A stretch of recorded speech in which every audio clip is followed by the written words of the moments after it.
নমস্কার দর্শক বন্ধু।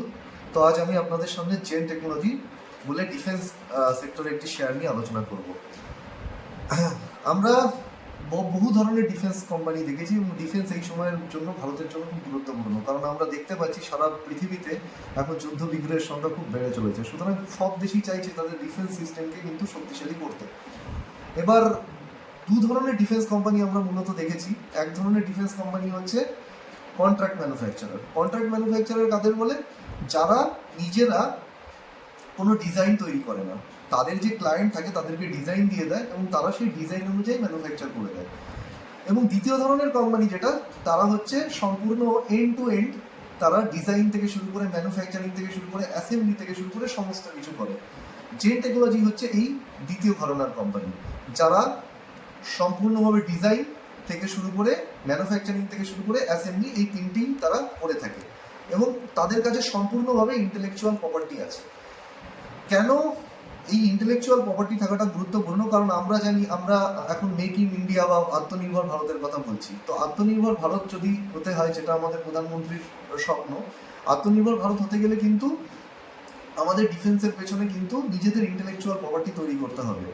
ভারতে শুধুমাত্র ফ্যাক্টরি তৈরি করাই যথেষ্ট নয়, নিজের ইন্টেলেকচুয়াল প্রপার্টি কিন্তু এক্ষেত্রে তৈরি করাটা খুব গুরুত্বপূর্ণ এবং জেন টেকনোলজি কিন্তু সম্পূর্ণভাবে নিজের ইন্টেলেকচুয়াল প্রপার্টি রয়েছে।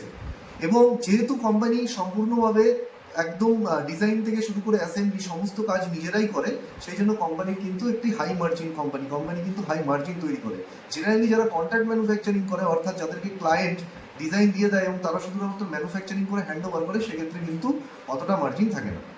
এতক্ষণ আমরা কোম্পানির বিজনেস মডেল অর্থাৎ কোম্পানিটা কি করে সেটা বললাম। এবার আমি কোম্পানির কি কি প্রোডাক্ট সেগমেন্ট আছে সেগুলোকে নিয়ে আলোচনা করব। প্রথম যে প্রোডাক্ট সেগমেন্ট কোম্পানির আছে সেটা হচ্ছে কোম্পানি অ্যান্টি ড্রোন সিস্টেম তৈরি করে। অ্যান্টি ড্রোন সিস্টেম কি? আমরা দেখেছি এই মধ্য এশিয়া এখন যে যুদ্ধ হচ্ছে ইরান ইসরায়েলের, তো আমরা দেখছি ইরান তার বিভিন্ন প্রতিবেশী আরব দেশের উপর বিভিন্ন ড্রোন হামলা চালিয়েছে। এই ড্রোনগুলোকে ধ্বংস করবার জন্য যে সিস্টেম বা যে মিসাইল লাগে সেগুলোকে বলা হচ্ছে anti drone system. Company recently 37 কোটি টাকার এই অ্যান্টি ড্রোন সিস্টেমের অর্ডার পেয়েছে, তার সঙ্গে সঙ্গে 300 কোটি টাকার আপগ্রেডেশন অর্ডার পেয়েছে। আপগ্রেডেশন মানে এই সমস্ত যে সমস্ত অ্যান্টি ড্রোন সিস্টেম আছে সেই সিস্টেমগুলোকে অপারেশন এবং মেনটেন্যান্সেরও প্রয়োজন হয়, আপগ্রেডেশনেরও দরকার হয়। তো এটা গেল হচ্ছে কোম্পানির প্রথম প্রোডাক্ট। দ্বিতীয় প্রোডাক্ট যেটা আছে সেটা হচ্ছে combat training node. Combat training node মানে হচ্ছে, আমরা জানি যে কোনো যুদ্ধ লড়ার আগে তার জন্য একটা প্রশিক্ষণ নিতে হয়। আমরা ক্রিকেট খেলায় দেখেছি যে ক্রিকেট খেলায় যখন ব্যাটসম্যান ব্যাট করতে যায় তার আগে কিন্তু তাকে নেট প্র্যাকটিস করতে হয়। যে কোনো খেলোয়াড়কে কিন্তু নেট প্র্যাকটিস করতে হয়, সরাসরি কিন্তু কেউ ক্রিকেট খেলতে ব্যাট হাতে যেতে পারে না। ঠিক একইভাবে যখনই যুদ্ধের কোনো মানে অরিজিনাল বা সত্যিকারের যুদ্ধের আগে কিন্তু সেনাবাহিনীকে কিন্তু কৃত্রিম যুদ্ধের প্রশিক্ষণ নিতে হয় এবং এই যে কৃত্রিম যুদ্ধের প্রশিক্ষণ, এগুলো কিন্তু অনেক দুর্গম অঞ্চলে এই ধরনের একটা কৃত্রিম পরিবেশে দুর্গম অঞ্চলে এই ধরনের প্রশিক্ষণগুলো হয়। যেমন আমরা দেখেছি লে লাদাখ বলে একটা জায়গা আছে, এরকম ভারতবর্ষে কাশ্মীর এবং অন্যান্য বহু জায়গায় এই ধরনের নিয়ন্ত্রিত পরিবেশে কৃত্রিম যুদ্ধের প্রশিক্ষণ হয়। এই ধরনের যে সাইমুলেশন ট্রেনিংগুলো আছে, কোম্পানি কিন্তু এই ধরনের সাইমুলেশন ট্রেনিং দিয়ে থাকে। তো এটা হচ্ছে কোম্পানির দ্বিতীয় সেগমেন্ট, যেখান থেকে কোম্পানি 10 বছর ধরে চেষ্টা করে আসার পর 100 কোটি টাকার উপর কিন্তু রিসেন্ট অর্ডার এখানে পেয়েছে। ও ম্যানেজমেন্ট এই সেগমেন্ট থেকে ভারত এবং ভারতের বাইরে আগামী দিনে এই আরও বেশি অর্ডার এখান থেকে এক্সপেক্ট করছে। 3 নম্বর যে প্রোডাক্ট সেগমেন্ট আছে সেটা হচ্ছে সব থেকে ইম্পর্টেন্ট সেগমেন্ট, সেটাকে বলছি সাইমুলেটার্স। এই যে সাইমুলেটার, কিছুক্ষণ আগে আমি আলোচনা করলাম যে কৃত্রিম যুদ্ধের মহড়ার যে ট্রেনিং বা প্রশিক্ষণ এই দেয়, এই কৃত্রিম যুদ্ধের মহড়ার ট্রেনিং বা প্রশিক্ষণ দিতে গেলে যে বিভিন্ন ট্যাঙ্ক এবং অন্যান্য ডিফেন্স যে সরঞ্জাম আছে সেইগুলো কোম্পানি বানায়। এই যে সরঞ্জামগুলো, এগুলো কিন্তু সত্যিকারের যুদ্ধে ইউজ হয় না, এগুলো কিন্তু এই কৃত্রিম যুদ্ধের মহড়ার জন্য কিন্তু এই ধরনের ট্যাঙ্ক এবং ডিফেন্স সরঞ্জামগুলো ব্যবহৃত হয়। তো কোম্পানি এগুলো বানায় এবং এখানে সব থেকে একটা গুরুত্বপূর্ণ বিষয় বোঝার হচ্ছে যে ভারতবর্ষে আমরা জানি যে ভারত সব থেকে বেশি অস্ত্র কিনি হচ্ছে রাশিয়া থেকে এবং এই রাশিয়ান যে টেকনোলজি, সেই রাশিয়ান টেকনোলজি ব্যবহার করে কিন্তু কোম্পানি যে সমস্ত সিমুলেটার, মানে তার যে ট্যাঙ্ক এবং যে সমস্ত ডিফেন্স সরঞ্জামগুলো আছে যুদ্ধের প্রশিক্ষণ নেওয়ার জন্য, সেগুলো কিন্তু বানিয়ে থাকে। এবার এটা স্ট্র্যাটেজিক্যালি কোম্পানির জন্য অত্যন্ত বেশি গুরুত্বপূর্ণ, কারণ আমরা জানি ইউরোপীয় ইউনিয়ন বা বিশেষ করে ইউরোপের যে সমস্ত দেশগুলো আছে তাদের জন্য রাশিয়া হচ্ছে সব থেকে বড় থ্রেট। সুতরাং তারা এমন সিস্টেম, ট্রেনিং সিস্টেম তাদের জন্য যুদ্ধের মহড়া প্রশিক্ষণ নেওয়ার জন্য মানে ইউরোপের সেনাবাহিনীর প্রয়োজন, যার দ্বারা তারা কিন্তু রাশিয়ার সঙ্গে মোকাবিলা করতে পারবে। যেহেতু কোম্পানির যে টেকনোলজিগুলো রয়েছে, মানে সিমুলেটার যে সমস্ত ট্যাঙ্ক এবং ডিফেন্স সিস্টেম বানাচ্ছে, সেগুলো যেহেতু রাশিয়ান টেকনোলজিতে তৈরি, সুতরাং এটা কিন্তু কোম্পানির জন্য একটা বিশাল বড় অপরচুনিটি যে তারা ইউরোপের থেকে কিন্তু একটা বড় সড়ো অর্ডার কিন্তু তারা এক্সপেক্ট করতে পারে। এবং সব থেকে বড় জিনিস হচ্ছে ইউরোপের মার্কেটে অর্ডার পেতে গেলে আরেকটা জিনিস খুব গুরুত্বপূর্ণ, সেখানে হচ্ছে ইএসডি ফ্যাক্টর। কারণ তারা পরিবেশের উপর খুব গুরুত্ব দেয়, আমরা দেখেছি। তো এখন যে ইএসডি স্কোর আছে, আগে কোম্পানির ইএসডি স্কোর ছিল 41 এবং সেটা এখন বেড়ে 67 হয়েছে। সেটা কিন্তু কোম্পানিকে আরো বেশি ইউরোপের অর্ডার পেতে কিন্তু সাহায্য করবে। এবার আমরা কোম্পানির ফিনান্সিয়াল পারফরমেন্স নিয়ে আলোচনা করব। ফিনান্সিয়াল পারফরমেন্স মানে লাস্ট কোয়ার্টারের যে রেজাল্ট এসছে ডিসেম্বর কোয়ার্টারে, সেটার উপর ভিত্তি করে লাস্ট কোয়ার্টারে কোম্পানি 178 কোটি টাকার রেভিনিউ বা সেলস রিপোর্ট করেছে এবং কোম্পানির রেভিনিউ গ্রোথ এসছে 17%। এটা গেল হচ্ছে লাস্ট কোয়ার্টারে। কিন্তু আমরা যদি লাস্ট 9 মাসের দিকে, অর্থাৎ মানে 25 সালের মার্চ মাস থেকে শুরু করে ডিসেম্বর মাস পর্যন্ত যদি আমরা দেখি, তাহলে দেখবো কোম্পানির রেভিনিউ কিন্তু 21% কিন্তু পড়ে গেছে। এই রেভিনিউ কেন 21% ফল হলো, এটা কিন্তু আমাদের গুরুত্ব সহকারে বুঝতে হবে। একটা জিনিস ভেবে দেখুন, যখন কোনো যুদ্ধ দেখা দেয়, যখন কোনো যুদ্ধের পরিস্থিতি তৈরি হয়, তখন কিন্তু এখানে কোম্পানির মেন ক্লায়েন্ট কিন্তু গভর্নমেন্ট, অর্থাৎ তারা যে অর্ডার পায় সেটা কিন্তু গভর্নমেন্টের কাছ থেকে পায়। এবার একটা জিনিস বুঝতে হবে, সেটা হচ্ছে যখন প্রকৃত যুদ্ধের পরিস্থিতি উপস্থিত হয়, তখন কিন্তু গভর্নমেন্ট প্রকৃত যে যুদ্ধের জন্য ব্যবহৃত যে অস্ত্র এবং সরঞ্জাম, সেগুলো কিন্তু তারা বেশি করে অর্ডার দেয়। তো মার্চ 2025-এ আমরা দেখেছি ভারতের সঙ্গে পাকিস্তানের যে যুদ্ধের পরিবেশ তৈরি হয়েছিল, সেখানে কিন্তু গভর্নমেন্ট কিন্তু মানে প্রকৃত যুদ্ধে ব্যবহৃত যে সমস্ত অস্ত্রশস্ত্র, সেইগুলোর পেছনে কিন্তু কেনার দিকে তাদের ফোকাস ছিল। এবার এই কোম্পানি কি তৈরি করে, আমরা আগেই বলেছি যুদ্ধের মহড়ার জন্য প্রয়োজনীয় যে সমস্ত অস্ত্রশস্ত্র এবং সরঞ্জাম তৈরি করে। এবার যখন প্রকৃত যুদ্ধ দেখা দেবে, তো গভর্নমেন্ট কিসের পেছনে বেশি খরচ করবে? অবশ্যই প্রকৃত যুদ্ধে ব্যবহৃত হওয়া সরঞ্জামের পেছনে বেশি খরচ করবে। সেই জন্য কোম্পানি যে যুদ্ধের মহড়ার জন্য যে সমস্ত সাইমুলেটার্সগুলোকে তৈরি করে, সেই অর্ডারটাকে গভর্নমেন্ট পোস্টপোন করে দিয়েছিল, ডিলে করে দিয়েছিল। কিন্তু এর মানে এই নয় যে এই রেভিনিউটা কোম্পানির আসবে না, এটা ডিলে হয়ে পরের বছর আসবে, কিন্তু এই বছরের জন্য এই অর্ডারটা আসেনি। সেই জন্যই আমরা তাদের রেভিনিউতে এতটা 21%-এর কিন্তু ফল দেখেছি। এইবার আমি কোম্পানির রেভিনিউ গাইডেন্স, অর্থাৎ ম্যানেজমেন্ট পরের বছরের জন্য যে রেভিনিউ গাইডেন্স নিয়েছে সেটা নিয়ে আলোচনা করব। প্রথমে বছরের শুরুতে ম্যানেজমেন্টের গাইডেন্স ছিল যে FY26 মানে 26, 27 এবং 28 সাল মিলিয়ে কোম্পানি 6000 কোটি টাকার কিন্তু রেভিনিউ করবে। কিন্তু ম্যানেজমেন্ট এই বছরে এখনো পর্যন্ত 550 কোটি টাকার মতো রেভিনিউ কিন্তু তারা রিপোর্ট করেছে এবং তাদের এই বছরের জন্য গাইডেন্স ছিল 2000 কোটি টাকা। কিন্তু 2000 কোটি টাকা তো এই বছর তাদের কোনোভাবেই সম্ভব নয় করা। সেই জন্য পরের বছরের জন্য এবং পরের যে 2 বছরের জন্য তারা কিন্তু গাইডেন্সটাকে রিডাকশন করেছে। তো তারা যেটা বলছে, 27 এবং 28 সালের জন্য তারা মোট 4000 কোটি টাকা রেভিনিউ করবে। প্রথমেও তারা বলেছিল প্রত্যেক বছরে 2000 কোটি টাকা রেভিনিউ যদি হয়, তাহলে কিন্তু 28 সাল পর্যন্ত 6000 কোটি হলো। যেহেতু 26 বেরিয়ে গেল, সুতরাং বাকি 2 বছর কিন্তু তারা 4000 কোটি টাকার কিন্তু রেভিনিউ করবে। পরের বছর তাদের রেভিনিউ গাইডেন্স হচ্ছে 1500 কোটি টাকা এবং তারপরের বছর অর্থাৎ 28 সালের জন্য তারা গাইডেন্স দিয়েছে 2500 কোটি টাকা। তাহলে দুটো মিলে হয়ে গেল হচ্ছে 4000 কোটি টাকা। এবার এই যে ম্যানেজমেন্টের বক্তব্য হচ্ছে যে তাদের কাছে এই মুহূর্তে যে সাপ্লাই চেন আছে, তাতে তারা 2000 কোটি টাকার বেশিও কিন্তু পরের বছর করতে পারে। অর্থাৎ 27 সাল কোম্পানির জন্য খুব একটা গুরুত্বপূর্ণ বছর হতে চলেছে, যেখানে কোম্পানি 2000 কোটি টাকার বেশি কিন্তু মানে 1.5 থেকে 2000 কোটি টাকা কিন্তু রেভিনিউ রিপোর্ট করতে পারে। এবার আসি কোম্পানির ব্যালেন্স শিট প্রসঙ্গে। কোম্পানির ব্যালেন্স শিট কিন্তু অত্যন্ত শক্তিশালী এবং কোম্পানির যে কোনো ডিফেন্স কোম্পানির ক্ষেত্রে কিন্তু ব্যালেন্স শিট শক্তিশালী হওয়া খুবই প্রয়োজন, বিশেষ করে এই কোম্পানির যে অনেক বেশি রিসার্চ অ্যান্ড ডেভেলপমেন্টের জন্য খরচা করে। তো আমরা যদি এখন কোম্পানির ব্যালেন্স শিট দেখি, তাহলে দেখবো কোম্পানির ব্যালেন্স শিটে কিন্তু কোনো মেজর ডেট নেই। কোম্পানি কিন্তু নেট ডেট ফ্রি, অর্থাৎ কোম্পানির কাছে এই মুহূর্তে যে ক্যাশ ফ্লো রয়েছে সেটা কিন্তু তার ডেটের থেকে মানে অনেকটাই বেশি। তো এই ক্যাশ ফ্লো দিয়েই কিন্তু তারা ভবিষ্যতে তাদের কিন্তু যত অ্যাকুইজিশন এবং এক্সপানশনের কাজ করতে পারে, এর জন্য বাইরে থেকে তাদের ফান্ড রেজ করবার কোনো প্রয়োজন হবে না।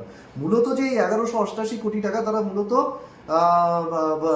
ভারত এবং ভারতের বাইরে, বিশেষ করে ইউরোপের মার্কেটে যে সমস্ত কোম্পানি যাদের নিজস্ব ইন্টেলেকচুয়াল প্রপার্টি এবং ডেপ টেকনোলজি রয়েছে, সেই সমস্ত কোম্পানিকে তারা কিন্তু ভবিষ্যতে সুযোগ পেলে অ্যাকুইজিশন করতে চায়। প্লাস তারা আমেরিকা এবং ইউরোপের মার্কেটে নিজেদের ম্যানুফ্যাকচারিং প্ল্যান্ট এবং নিজেদের টিম কিন্তু তারা বানাতে চায়, যার সাহায্যে কিন্তু তারা মানে ওই সমস্ত দেশের মার্কেটে আরো বেশি মানে ঢুকতে পারে। এবার আমরা জেনের সামনে জেন টেকনোলজির জন্য কিছু অপরচুনিটি এবং রিস্ক নিয়ে ডিসকাস করব। প্রথমত হচ্ছে গভর্নমেন্ট সাপোর্ট। এটা জেনের জন্য একটা বিশাল বড় অপরচুনিটি, কারণ গভর্নমেন্ট নেক্সট 5 থেকে 10 বছরের জন্য 1 লাখ কোটি টাকার research and development and innovation fund কিন্তু ডেভেলপ করেছে, যেখান থেকে কিন্তু জেনের মতো কোম্পানি যাদের নিজস্ব ইন্টেলেকচুয়াল প্রপার্টি আছে, ডিপ টেক ডিফেন্স টেকনোলজি আছে, তারা কিন্তু মানে এর থেকে উপকৃত হতে চলেছে। দ্বিতীয় যেটা হচ্ছে সেটা হচ্ছে মানে ইউরোপের সঙ্গে আমাদের ভারতের যে ফ্রি ট্রেড এগ্রিমেন্ট রয়েছে, অর্থাৎ যে বাণিজ্য চুক্তি কিছুদিন আগেই স্বাক্ষরিত হয়েছে। এই বাণিজ্য চুক্তির ফলে কিন্তু আমরা আগেই বলেছি যে জেন যে সমস্ত প্রোডাক্ট বা ডিফেন্স টেকনোলজি সরঞ্জাম বানায় সেগুলো কিন্তু রাশিয়ান টেকনোলজির উপর ভিত্তি করে, এবং রাশিয়ান যে টেকনোলজি সেই রাশিয়া কিন্তু ইউরোপের জন্য সব থেকে বড় এই মুহূর্তে থ্রেট। অর্থাৎ ইউরোপিয়ান যে সৈন্যবাহিনী তাদের যে ট্রেনিং পারপাসের জন্য জেনের তৈরি করা যে সমস্ত সিমুলেটর সেটা কিন্তু খুব গুরুত্বপূর্ণ, এবং এই এর মাধ্যমে কিন্তু তারা ইউরোপ কিন্তু তাদের জন্য একটা বড় মার্কেট হতে যাচ্ছে। প্লাস আরেকটা কারণে ইউরোপ খুব গুরুত্বপূর্ণ, ইউরোপের মাধ্যমে কোম্পানির ম্যানেজমেন্ট চাইছে ন্যাটোভুক্ত যে সমস্ত দেশগুলো আছে সেইগুলোতেও নিজেদের পজিশন বিল্ড করতে। কারণ আমেরিকার মার্কেট যদি দেখি সেখানে কিন্তু মানে লিগাল ব্যাপারগুলো এবং কমপ্লায়েন্স অর্থাৎ রেগুলেটরি এবং কমপ্লায়েন্স ম্যাটারগুলো কিন্তু অত্যন্ত স্ট্রং, ফলে সেই মার্কেটে কোম্পানি চেষ্টা চালিয়ে যাচ্ছে, কিন্তু ওখানে পেনিট্রেশন করা কিন্তু অনেকটা মুশকিল। তুলনামূলকভাবে কোম্পানি যদি ইউরোপের দিকে বেশি করে ফোকাস করে, সেখান থেকে কিন্তু তারা ন্যাটো দেশগুলো থেকেও ধীরে ধীরে করে অর্ডার পেতে শুরু করবে। এটা গেল কোম্পানির সামনে দ্বিতীয় মানে একটি বড় অপরচুনিটি। এবং তৃতীয় বড় অপরচুনিটি আমরা দেখতে পাচ্ছি যে মিডিল ইস্টগুলো কিন্তু তাদের সামরিক খাতে অনেক কিন্তু ব্যয় করছে। রিসেন্ট ইরান ইসরায়েল ওয়ারে আমরা দেখেছি ইরান পার্শ্ববর্তী যে সমস্ত আরব দেশগুলো রয়েছে সেখানে কিন্তু ড্রোন হামলা করছে। সুতরাং পার্শ্ববর্তী আরব দেশগুলো কিন্তু চাইবে এই ড্রোনকে ধ্বংস করার যে প্রযুক্তি বা মিসাইল সেগুলোকে কিন্তু তারা তার পেছনে খরচ করতে। তো সেটা কিন্তু জেন টেকনোলজির জন্য কিন্তু একটা বিশাল বড় অপরচুনিটি হতে যাচ্ছে। এবার আমরা কোম্পানির সঙ্গে জড়িত বেশ কিছু রিস্ক নিয়ে আলোচনা করব। যে কোনো কোম্পানি যেরকম অপরচুনিটি থাকে আমরা জানি রিস্কও থাকে। প্রথম কথা হচ্ছে যে কোনো ডিফেন্স এবং যেখানেই অর্ডার বুকের মানে যে কোনো ডিফেন্স কোম্পানি যেখানে গভর্নমেন্ট থেকে অর্ডার আসে সেখানে সব থেকে বড় রিস্ক হচ্ছে এক্সিকিউশন ডিলে, অর্থাৎ সময়ের মধ্যে সেই কাজটাকে কমপ্লিট করা। কারণ অনেক সময় দেখা যায় গভর্নমেন্ট কিন্তু অর্ডার দিতে কিন্তু ডিলে করে দেয়, অনেক সময় দেখা যায় গভর্নমেন্টের অর্ডার কিন্তু তারা সাকসেসফুলি এক্সিকিউট করে ট্রান্সফার করে, কিন্তু পেমেন্ট আসতে তাদের দেরি হয়। সুতরাং এই সেক্টরের কথা কিন্তু এটা মাথায় রাখতে হবে, অর্থাৎ যে এটা হচ্ছে কোম্পানির ক্ষেত্রে সব থেকে বড় রিস্ক। দ্বিতীয় রিস্ক আমরা এখানে যেটা মানে বলবো সেটা হচ্ছে কোম্পানির কিন্তু পুরোপুরি যে রেভিনিউ বা সেলস সেটা কিন্তু সম্পূর্ণ নির্ভর করছে কিন্তু অর্থনীতির ওপর, অর্থাৎ যুদ্ধ অর্থনীতি যেটা আমরা বলি, সেই যুদ্ধ অর্থনীতির পেছনে গভর্নমেন্টের খরচা এবং সারা পৃথিবীতে যুদ্ধ বিগ্রহর যে পরিমাণ সেটা কতটা হচ্ছে না হচ্ছে তার উপর কিন্তু এটা ডিপেন্ড করছে। আরেকটি বিষয় আমাদের মাথায় রাখতে হবে সেটা হচ্ছে কোম্পানি যে গাইডেন্স দিয়েছে, কোম্পানির যে গাইডেন্স হচ্ছে নেক্সট বছর তারা 1,500 কোটি টাকা রেভিনিউ করবে। আমাদেরকে কিন্তু খুব ক্লোজলি মনিটর করতে হবে তারা যে সমস্ত অর্ডারগুলো সেগুলো ঠিক করে এক্সিকিউশন করছে কিনা, কারণ এই অর্ডারগুলো সঠিকভাবে এক্সিকিউশনের উপরই কিন্তু নির্ভর করছে তারা পরের বছর যে 1,500 কোটি টাকা রেভিনিউর কথা বলছে সেটাকে তারা করতে পারবে কি পারবে না। এবার আমরা কোম্পানির শেষে যদি কিছু পয়েন্ট বাকি থেকে থাকে, হ্যাঁ কোম্পানির এখন পর্যন্ত টোটাল এক্সপোর্ট হচ্ছে 7%, তাদের অর্ডার বুকে 7%, এবং ম্যানেজমেন্ট এক্সপেক্ট করছে 2028-এর মধ্যে এক্সপোর্ট থেকে 20 থেকে 30% মানে এক্সপোর্ট অর্ডার হবে তাদের, মানে টোটাল অর্ডার বুকে 20 থেকে 30%। তো এটা ছাড়া এবার আমি সবার শেষে ভ্যালুয়েশন নিয়ে আলোচনা করতে চাই। কোম্পানির এখন যে মার্কেট ক্যাপ এবং সেই রেসপেক্টে কোম্পানি পরের বছরের জন্য যে গাইডেন্স দিয়েছে সেটা হচ্ছে 1500 কোটি টাকার গাইডেন্স, এবং তার উপর যে প্রফিট মার্জিন বলছে কনসলিডেটেড প্যাট মার্জিন সেটা বলছে 25%। তো সুতরাং আমি যদি 1500 কোটি টাকার উপর যদি 25% প্যাট মার্জিন ক্যালকুলেশন করি তো 375 কোটি টাকা পয়েন্ট তারা পরের বছর বাড়াবে। তো সেখান থেকে যদি আমরা পি ক্যালকুলেশন করি অর্থাৎ forward price two earning ratio, তাহলে সেটা আসছে কিন্তু 36 বা 35 থেকে 36-এর কাছাকাছি।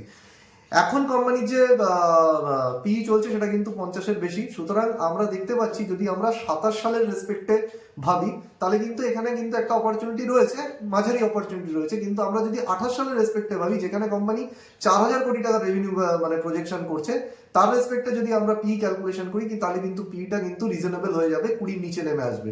সুতরাং আমরা এটা বলতে পারি কোম্পানির সাথে কিন্তু শর্ট টার্মে কিন্তু একটা রিস্ক রয়েছে, এক্সিকিউশন রিস্ক, এবং সেটাই কিন্তু খুব ভালোভাবে মনিটর করতে হবে। কিন্তু যদি আমরা লং টার্ম ইনভেস্টর হই সেখানে কিন্তু এখানে অবশ্যই অপরচুনিটি রয়েছে, কিন্তু প্রত্যেককে কিন্তু তাদের রিস্ক এবং রিওয়ার্ড অনুযায়ী কিন্তু ডিসিশন নিতে হবে। এই ভিডিও শুধুমাত্র আপনাদের এডুকেশনাল পারপাসের জন্য, শুধুমাত্র আপনাদের এই ভিডিও দেখে শিক্ষা নেওয়ার জন্য, যাতে আপনারা নিজেদের রিসার্চটা কাজে এই সমস্ত তথ্যগুলোকে ব্যবহার করতে পারেন। এগুলো কিন্তু অন্ধভাবে, উপদেশগুলোকে কিন্তু ফলো করে অন্ধভাবে কোনো শেয়ারে লাগাবেন না, তাহলে কিন্তু শেয়ারে আপনি লাগিয়ে দেবেন খুব সহজেই, কিন্তু মানে সঠিক সময় যদি শেয়ার নিচে যেতে শুরু করে তখন কিন্তু আপনি সেই শেয়ারটাকে বেচতে পারবেন না, বা সেখানে কিন্তু দীর্ঘদিনের জন্য আটকে যেতে পারেন। সুতরাং সমস্ত কিছু অপরচুনিটি এবং রিস্ক আপনার নিজের রিস্ক এবং রিওয়ার্ড এবং আপনার সিচুয়েশনের কথা, অর্থনৈতিক সিচুয়েশনের কথা মাথায় রেখেই কিন্তু নেবেন। নেক্সট অন্য কোনো দিন অন্য কোনো টপিক নিয়ে আবার আপনাদের সঙ্গে দেখা হবে। ততদিন পর্যন্ত ভালো থাকবেন, এবং চ্যানেলটিকে লাইক, শেয়ার এবং সাবস্ক্রাইব করতে ভুলবেন না, এবং পাশের নোটিফিকেশনটা অন করে রাখবেন, যাতে যখনই আমার কোনো ভিডিও আসে তো আপনাদের কাছে যেন পৌঁছতে পারে।